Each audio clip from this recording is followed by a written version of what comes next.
আল্লাহ নবী সাল্লাল্লাহু আলাইহি সাল্লাম বলছে, কিয়ামতের পূর্ব মুহূর্তে আগুনের লাল বৃষ্টি হবে, জালজালাতান ভূমিকম্প হবে, খাসফান ভূমি ধসিয়ে দেওয়া হবে, মাসখান চেহারা বিকৃত করা হবে, কাসফান পাথরের বৃষ্টি বর্ষণ হবে, ওয়া আয়াতিন তাতাবাউ কানিজামিন কুতিয়া সিলকুহু। নবীজি বলেন একটার পর একটা এভাবে আযাব আসবে যেন এই তসবির দানা এখান দিয়ে কাইটা দিলে 100 দানা পড়তে মাটিতে কয় ঘন্টা লাগবে? আল্লাহর নবী খোদার কসম এবং উদাহরণ দিয়ে বলছে, কানিজামিন কুতিয়া সিলকুহু, যেমন তসবির দানা মালা যেমন কেটে ফেললে সব ফুল পড়ে যায়, মালা বানাইলে সব দানা পড়ে যায় একটার পর একটা। যদি 10 মিনিট বৃষ্টি হয় তাইলে বৃষ্টির ফোঁটা যে জমিনে পড়ে এক এক ফোঁটার মাঝখানে ব্যবধান কয় মিনিট? বুঝেন নাই কথা? বৃষ্টির ফোঁটা পড়ে যে এক ফোঁটা পড়ার কয় মিনিট পরে আরেক ফোঁটা পড়ে? অনবরত অনবরত অনবরত কিনা না ব্যবধান আছে? ব্যবধান। আল্লাহ নবী বলছে কাওয়ামামাকিল কাতর, তোমাদের উপরে মুসিবত আসবে বৃষ্টির পানির ফোঁটার মতো, তসবির দানা ছিঁড়ে ফেলার মতো, কাকিতাইল লাইলিল মুজলিম। এগুলো সব কিয়ামতের পূর্বের কথা, এটি হয়ে গেছে এই যে কথা না, নূহ নবীর জমানার কথা বলে না। নবীজি বলছে অন্ধকার অমাবস্যার রাত্রির মতো তোমাদের উপরে মুসিবত আসবে, কিছুই খুঁজা পাইবা না, কি করা উচিত? আল্লাহর নবী বলছে ইউসবিহুর রাজুলু মুমিনান ওয়া ইউমসি কাফিরান, সকালবেলা থাকবা মুমিন, সন্ধ্যা হয়ে যাবা কাফের, সন্ধ্যায় ছিলা মুমিন, সকালে হয়ে যাবা কাফের। আল্লাহর নবী সাল্লাল্লাহু আলাইহি সাল্লাম এক সাহাবী হুযাইফাকে বলছিলেন, হুযাইফা, যদি কোনোদিন আল্লাহর পথে চলতে গিয়ে কাউকে খুঁজে না পাও তাহলে একা গাছের শিকড় গোড়ালি কামড়াইয়া ধরা একা হলেও দ্বীনের উপরে থাকবে। ওয়ালাউ আন তাআদ্দা বিআসলি শাজারাতিন হাত্তা ইউদরিকাকাল মাউত ওয়া আনতা আলা যালিক, মৃত্যু পর্যন্ত। আমি অনুরোধ করলাম, আমরা বলার চেষ্টা করছি, আমরা তোমাকে বুঝাইবার চেষ্টা করছি। আপনারা যারা বাবা আছেন, অভিভাবক আছেন, আপনারা আপনাদের ছেলের প্রতি যত্নবান হন। খাট পালং আর সোফার ফার্নিচার, বিল্ডিং আর ইট, টাইলস আর বাথরুম নিয়া এত ব্যস্ত হইয়েন না। 1000 বছর যাবত, লাখো বছর মানুষ টাইলস ছাড়াও ঘুমাইছে বাপ, ইমান ছাড়া যেন না ঘুমায়। মাটির বিছানায় ঘুমাইলে কিছু হয় না রে বাপ, কিন্তু সেজদা ছাড়া ঘুমাইলে বিপদ হবে রে বাপ। আপনার ছেলে যদি মাটির বিছানায় ঘুমাইতো অসুবিধা হতো না, যদি ফজরের নামাজ পড়তো। আর লাখ টাকার যদি পালঙ্কেও ঘুমায় অথচ ফজরের নামাজ পড়ে নাই, তো বিপদ হবে আপনারও, আপনার ছেলেরও, মেয়েরও, স্ত্রীরও।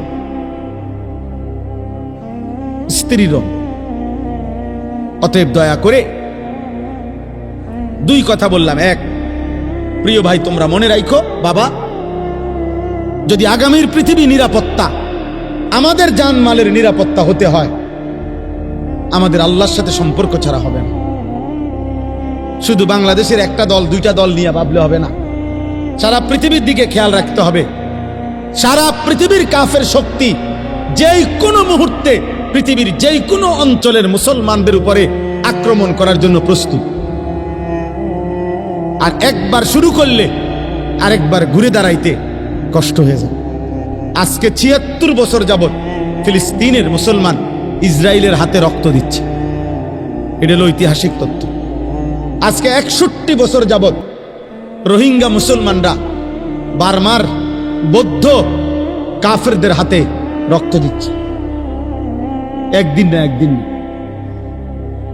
একদিন। আজকে ৭৬ বছর যাবত কাশ্মীরের মুসলমান ইন্ডিয়ার বেঈমানদের হাতে রক্ত দিচ্ছে। একদিন না দোস্ত।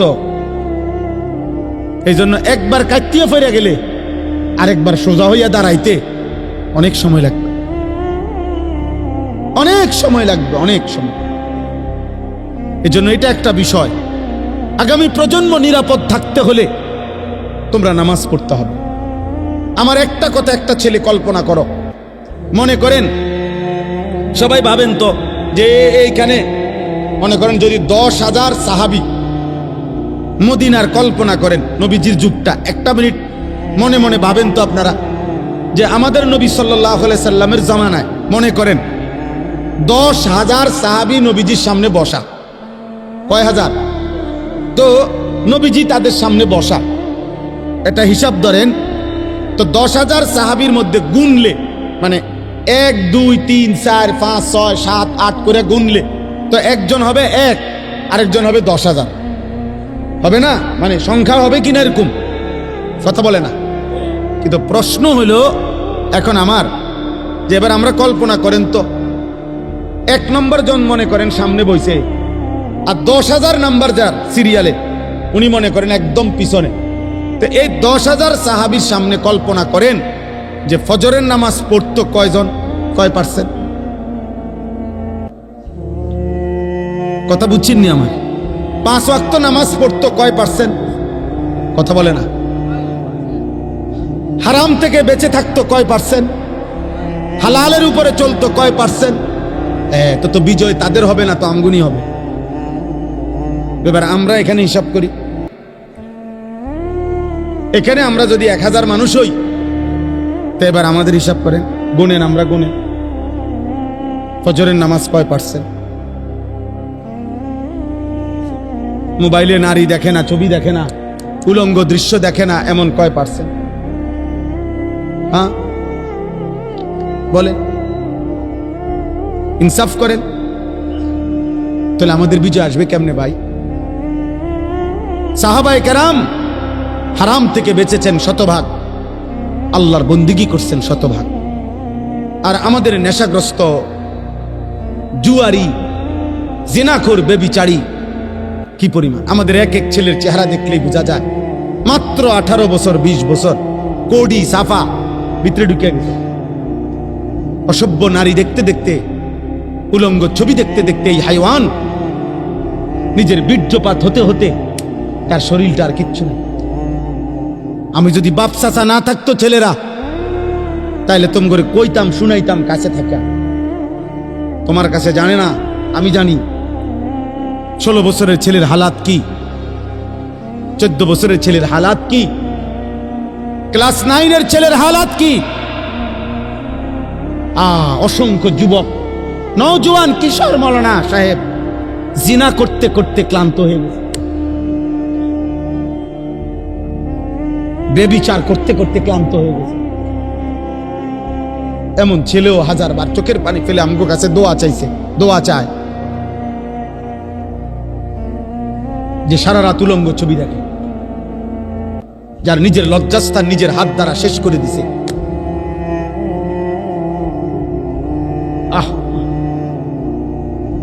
কোন মানুষের শরীরের স্বাস্থ্য, শক্তি, শৌর্য সবকিছুই শেষ করে দিচ্ছে। হ্যাঁ, কি পরিমাণ সন্তান, কি পরিমাণ মানুষ নেশাগ্রস্ত দেখেন। আল্লাহ তাআলা যেটাকে স্পষ্ট হারাম করেছেন, নেশার যেই কোনো জিনিস প্রিয় যুবক, 1 বিন্দু এটাও হারাম, 1 বালতিও হারাম। আল্লাহর নবী সাল্লাল্লাহু আলাইহি সাল্লাম একটা কথা শুধু বলি, মারাত্মক ভয়ঙ্কর একটা কথা আছে। নবীজি বলছে, মান শারিবাল খামরা, যে মদ পান করে, নেশা করে, গাঁজা খায়, বাবা খায়, ইয়াবা ট্যাবলেট নেয়, এরকম নেশাগ্রস্ত, খোদার কসম আল্লাহর নবী বলছে তার বড় 2টা ক্ষতি হয়। 1 নাম্বার হলো মান শারিবাল খামরা, যেতে ব্যক্তি নেশা করে, আল্লাহর নবী সাল্লাল্লাহু আলাইহি ওয়াসাল্লাম বলছে তারাকাস সালাহ, সে টোটাল নামাজ ছেড়ে দেয়, তার আর নামাজ পড়ার তৌফিক হয় না। কিন্তু এর পরের কথাটা আরো জঘন্য, এটা বলতেও আমার কলজাটা কাঁপে।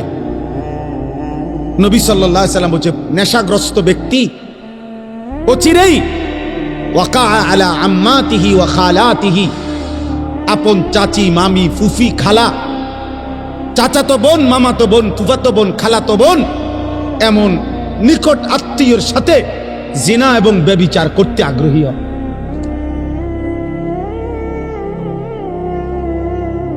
আল্লাহর কসম নবী বলছে। এজন্য যে নেশাখোর ওই জেনা করে। যে নেশা করে সে জেনাও করে, যে জিনা করে সে নেশাও করে।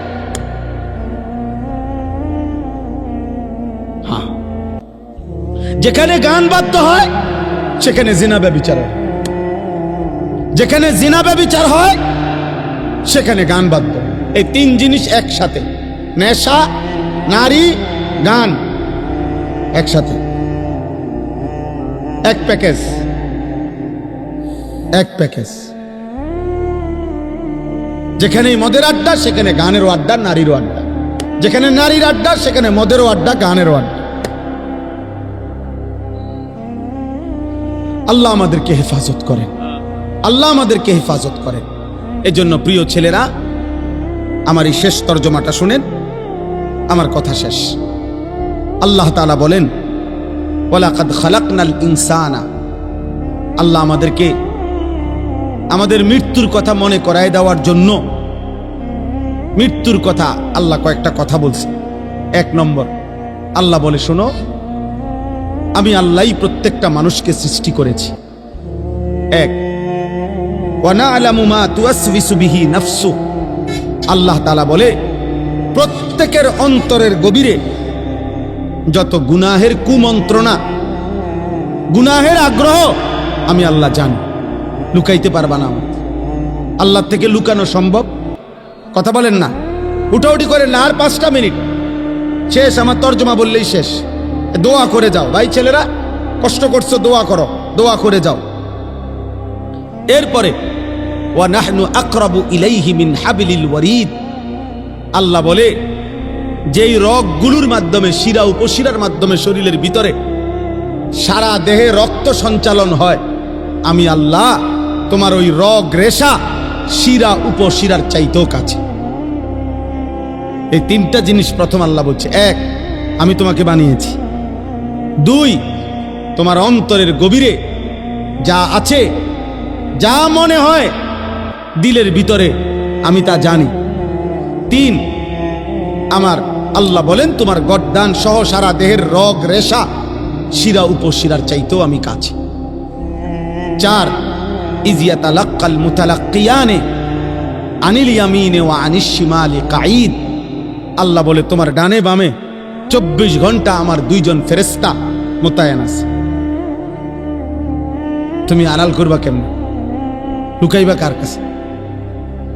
5, মা ইয়ালফিজু মিন কাউলিন ইল্লা লাদাইহি রাকিবুন আতীদ, আল্লাহ বলে, তোমার জবান দিয়ে ভালো কিংবা মন্দ যা কিছু উচ্চারণ হয়, জিকির হোক, গালি হোক, ভালো হোক, মন্দ হোক, আল্লাহ তাআলা বলেন, আমার একজন তৎপর চৌকান্না, একজন ফেরেশতা আলাদা তোমার জবানের প্রতিটা উচ্চারণ লিখে রাখছে।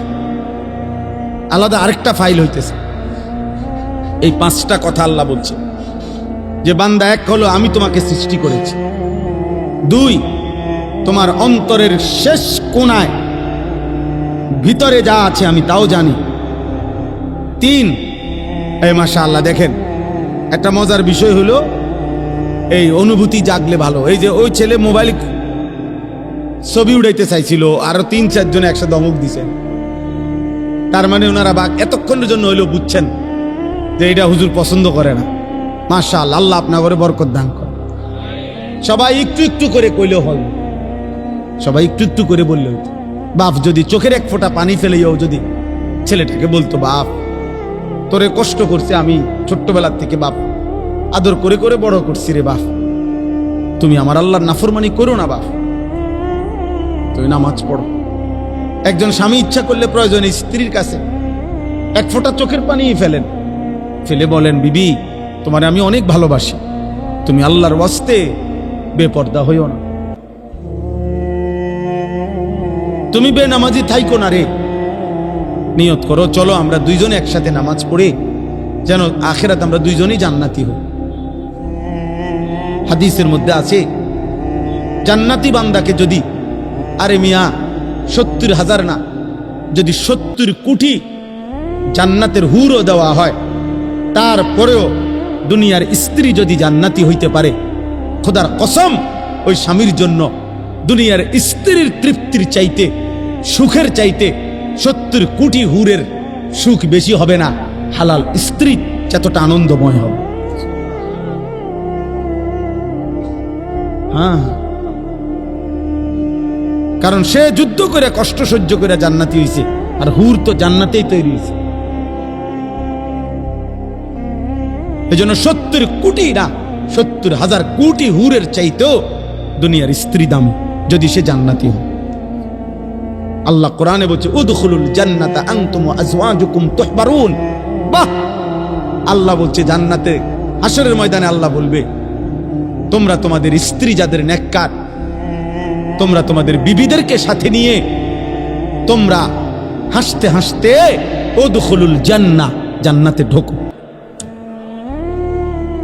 জান্নাতে ঢোকো। এক লগেই তো ঢুকতে দিছিল, স্বামী স্ত্রীরা এক লগেই তো দিছিল। ইয়া আদম উসকুন আনতা ওয়া যাওজুকাল জান্নাহ, এক লগেই তো থাকতে দিছিল। আদম এবং হাওয়া এক লগে থাকতে দিছিল না? বুঝা গেল স্বামী স্ত্রী নেককার হলে এই মজাটাই আলাদা, এই জান্নাতটাই আলাদা। আল্লাহ আমাদেরকে তৌফিক দান করে। ওয়াজাআত সাকরাতুল মাউত বিল হক। আল্লাহ বলেন, এই দেখেন শেষ কথাটা বোঝেন। আল্লাহ বলে বান্দা তোমাকে আমি বানিয়েছি, আমি তোমার ভিতরেরটাও জানি, আমি তোমার শিরা উপশিরা রগ রেশারও কাছাকাছি। আমার 2 জন ফেরেশতা তোমার ডানে বামে, আমার আরেকজন ফেরেশতা তোমার জবানের সব লিখে রাখে। এই ব্যবস্থাপনার এই বেষ্টনীর ভেতরেই একদিন ভালো করো আর মন্দ করো, কাজে লাগাও আর নষ্ট করো, এই অবস্থায় একদিন সত্য সত্য তোমার মৃত্যু যন্ত্রণা শুরু হয়ে যাবে আর তোমার মৃত্যু হয়ে যাবে। যালিকা মা কুনতা মিনহু তাহিদ, যেই মৃত্যু থেকে তুমি পলায়ন করতে চেয়েছে, যেই মরণ তুমি চাও নাই কোনোদিন, তুমি না চাইলেও সেই মরণ একদিন চলেই আসবে। তো কথা বলেন না? অতএব আপনি বুদ্ধিমান হন আর বেকুব হন, চালাক হন আর বোকা হন, আপনি মরে যাবেন। আপনি হাসেন কিংবা কাঁদেন, মরে যাবেন। সুখে থাকেন কিংবা দুঃখে থাকেন, মরে যাবেন। 3 বেলা খানা খান আর উপাস থাকেন, মরে যাবেন। রাজপ্রাসাদের অট্টালিকায় থাকেন আর জীর্ণ কুঠির কুড়ে ঘরে থাকেন, মরে যাবেন। মরতেই হবে বাপ, চলে যেতেই হবে। হবে? কথা বলেন না কেন? হবে হবে। অতএব দোস্ত, আল্লাহ এটাই বলছেন, বান্দা খামখেয়ালি করো না। অনুফিখা ফিস সূর যালিকা ইয়াউমুল ওয়াঈদ। আল্লাহ তাআলা বলেন ইসরাফিল ফু দিবে আর হাসরের মাঠ কায়েম হবে। আর হাসরের মাঠই ইয়াউমুল ওয়াঈদ, যেই মাঠের যেই দিনের ব্যাপারে তোমাদেরকে ভয় দেখানো হয়েছিল যে আখিরাতের হাসরের আযাব বড় কঠিন, সেটা কায়েম হবে। ওয়াজাআত কুল্লু নাফসিম মাআহা সাইকুম ওয়া শাহীদ। আল্লাহ বলেন প্রত্যেকটি মানুষকে 2 জন ফেরেশতা হাসরের ময়দানে নিয়ে আসবে। 2 কাঁধের 2 ফেরেশতা, একজন পিছনে থাইকা সামনে আগাইতে থাকবে তাকে, যে আগে বাড়ো আমি পিছনে আছি, আর আরেকজন আমল নামার ফাইলটা হাতে রাইখা তার সাথে সাথে থাকবে। সাইক যিনি, উনি পিছনে থাকবে। শাহিদ যিনি, উনি আমল নামাটা হাতে নিয়ে আল্লাহর সামনে এই ব্যক্তির ব্যাপারে সাক্ষ্য দিন। আপনি বাইকবেন কোথায়? গাড়টা চাইয়া একটা চটকোনা দিব ফেরেশতা দেব, বাচ্চার ভূত কই যাও? হ্যাঁ, বাঘও কই? পিছনেও একজন আছে, সাথেও আমি আছি, কই যাবা? আসো, হাসরের ময়দানে আসো। ইয়াউমা ইদিন ইয়াসদুরুন নাসু আশতাতা লিইউরাউ আমালাহুম। আসো, আমলনামা দেখতে আসো। এখন দেখবা, এখন দেখবা ফিডা কারে কর, এখন দেখবা লাথি কারে কর, এখন দেখবা নারীর মজা, এখন বুঝবা জিনার মজা, এখন বুঝবা নেশার বোতলের মজা, এখন বুঝো। এক এক লাথি দিয়ে দিয়া যখন জাহান্নামে ফেলবে, হ্যাঁ হ্যাঁ আমি মজাক করে বলছি, লাথি দিয়ে দিয়ে জাহান্নামে ফেলবে। জাহান্নামে কোনো জাহান্নামীকে হাঁটাইয়া নেওয়া হবে না, লাথি দিয়ে দিয়ে নেওয়া, ধাক্কা দিতে দিতে নেওয়া হবে। কোনো জাহান্নামী স্বাভাবিক হেঁটে জাহান্নামেও যেতে পারবে না, লাথি দিতে দিতে নেই, ধাক্কা দিতে দিতে। খুজুহু ফাগুল্লু, সুম্মাল জাহিমা সাল্লু। সর্বশেষ আল্লাহ বলেন, লাকাদ কুনতা ফি গাফলাতিন মিন হাদা, বান্দা এই মৃত্যু থেকে তুমি পলায়ন করেছিলে, গাফেল ছিলে, তুমি মনে করছিলে তুমি মরতা না। ফাকাশাফনা আনকা গিতাআকা ফাবাসারুকা আল-ইয়াওমা হাদীদ। মৃত্যুর মাধ্যমে, কথাটা এটা বুঝেন, এটার অর্থটাই সংক্ষেপে, মানে কোন ব্যক্তি মৃত্যুবরণ করে মানে হলো তার চোখটা বন্ধ হয়। তো চোখ বন্ধ হলে আমরা মনে করি বেটার চোখ বন্ধ হয়ে গেছে, অতএব সে আর কিছুই দেখবে না, মরে গেছে। আল্লাহ বলে, না বান্দা, চোখ বন্ধ করলে বাহ্যিক দৃষ্টিতে তুমি দেখছো মরা গেছে, এই দুনিয়া আমি, কিন্তু এইবার কবরে নিয়া আমি আল্লাহ এই চোখের এই পর্দা সরায়া দেব। এইবার ফাবাসারুকা আল-ইয়াওমা হাদীদ, এবার তোমার চোখ হয়ে যাবে এতটা পরিষ্কার যে কবরের থেকে তুমি জান্নাত পর্যন্ত দেখবে অথবা জাহান্নাম। এখন তো তুমি বেশি দূর দেখো না, তখন তোমার চোখের পাওয়ার হবে এমন, কবরে বসেই তুমি জাহান্নামের আযাব দেখবে। আর এভাবে যতদিন কিয়ামত না হবে ততদিন তুমি কবরে থাইকেই ছটফট করবা জাহান্নামের ওই আযাব দেখা।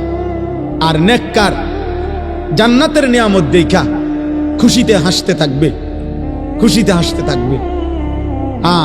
মজার কোনো বিষয়ে মানুষ আগের থেকে কল্পনা তো মজা পায়।